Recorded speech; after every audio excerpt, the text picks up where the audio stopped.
Magandang umaga, ngayon po ay araw ng Miyerkules, March 20, 2024 at update po muli sa lagay ng panahon.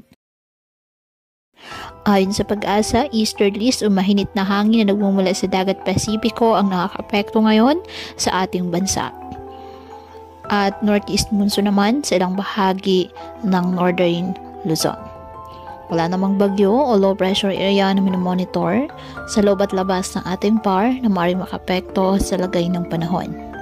Ngayong araw ang Batanes, Kalinga, Apayao at Cagayan asahan ng ulap na halangitan na may mga pag-ulan dahil po sa amihan.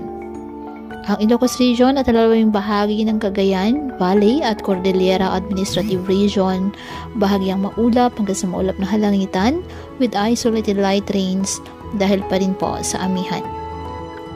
Ang nalalabing bahagi ng ating bansa kasama ng Metro Manila apektado ng mga localized thunderstorms at ng easterlies. Kaya asahan pa rin po ang bahagyang maulap hanggang sa maulap na halangitan with isolated rain showers or thunderstorms. Kaya patuloy pa rin po natin na pinag-iingat ang ating mga kababayan sa banta pa rin po ng mga pagbaha o pagguho ng lupa lalo na kapag may malalakas na mga pag-ulan na pwedeng dulot ng mga thunderstorms.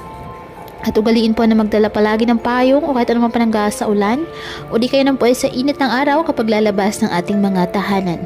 At yan po muna ang update sa lagay ng panahon ngayong araw.